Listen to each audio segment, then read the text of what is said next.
momento del análisis y comentario. Informativo Forever. Muy buenos días, estamos en Radio Forever 92.5, son las 7 de la mañana, 33 minutos. El día de hoy, jueves 7 de octubre de 2010. Precisamente hace ya 190 años.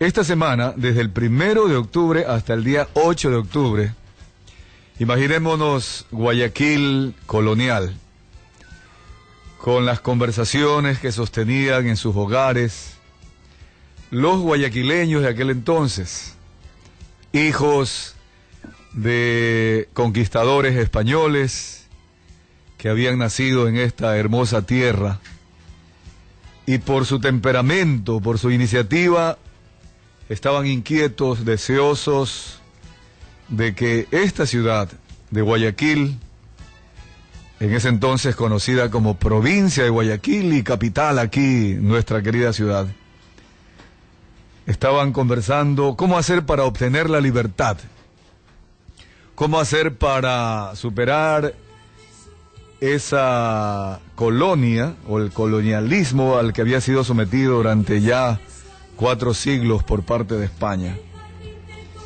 Conversaban los industriales porque aquí ya se fabricaban barcos. Guayaquil era el principal astillero de la zona del Pacífico en Sudamérica para España. También era una ciudad que abastecía con el alimento a otras colonias, no solo en Sudamérica, sino en Centroamérica, México y en el sur del actual Estados Unidos, por parte de los comerciantes guayaquileños, ahora ecuatorianos, y sobre todo con la autorización, las limitaciones que ponía la corona española. Guayaquil no podía exportar sus productos directamente. Tenía que enviárselos de contrabando a Perú para que el virreinato de Lima sí pudiera exportar a México, a Acapulco. Esto está en la historia. Entonces imaginémonos a los guayaquileños de aquel entonces deseosos de ser libres, de tener la exportación agrícola, de los astilleros y también del comercio.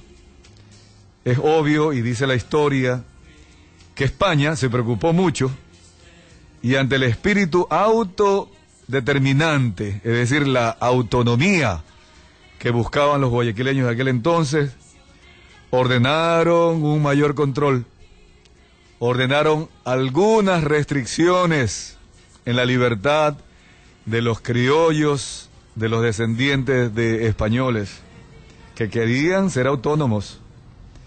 Incrementaron el poderío militar, inclusive en las plazas cercanas a Guayaquil. Habían algunos destacamentos militares acá, lo que en ese entonces se denominaban los granaderos. Y era obvio que la presencia militar en Guayaquil causaba no solo resquemores, sino mayor precaución para poder optar precisamente por la libertad. ¿Cómo hacer y cómo hicieron? Sería finalmente la pregunta, para no haber derramado una sola gota de sangre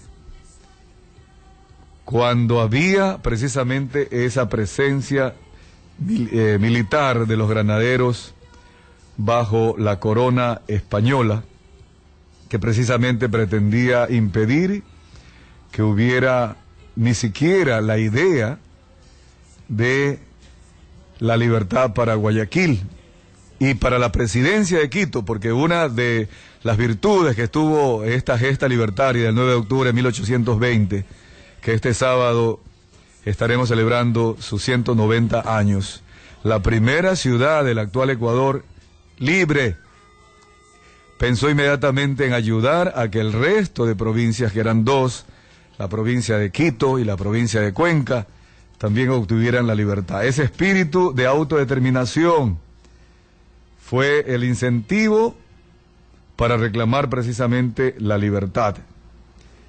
Recordar nombres que están allí en la columna de los próceres de la independencia, en donde tenemos algunos registros y en donde se acercan los actuales políticos, como es su obligación y su derecho, a rendir homenaje, a depositar ofrendas florales.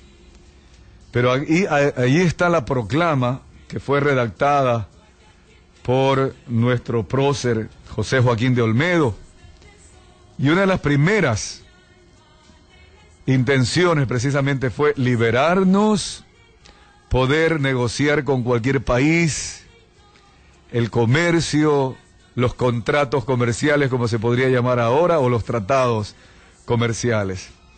Esto fue lo que se logró desde ese instante en que se dicta precisamente la proclama de libertad por parte de aquellos grandes hombres que nos dejaron en herencia precisamente esta gran ciudad.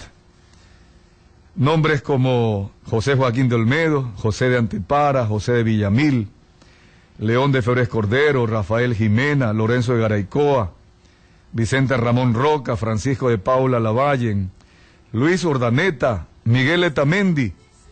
A todos ellos los conocemos desde muy niños cuando estudiábamos los libros de historia, pero también por las calles, ¿no? La calle Letamendi, la calle Nájera o Capitán Nájera, la calle Lorenzo de Garaycoa, la calle Jimena. Quizás algunos no sabrán de qué se tratan esos apellidos. La calle Antepara, la calle Villamil, José de Villamil precisamente, que fue quien prestó su vivienda para que allí se organice la reunión que fue denominada la Fragua de Vulcano. Todo esto, imagínese usted, amigo y amiga que me escucha, ¿cómo habrá sido Guayaquil en el año 1820, reuniéndose los patriotas para obtener finalmente y legarnos finalmente la libertad del yugo español? Vamos a la actualidad. De todos los estragos que lastimosamente vivimos por el día jueves 30 de septiembre del 2010, ante la rebelión de la policía, se mantienen en estos días, desde el punto de vista político básicamente, por una parte el gobierno y sus funcionarios empeñados en demostrar y buscar pruebas de que hubo la intención de un golpe de Estado y de que hubo el secuestro del presidente de la República.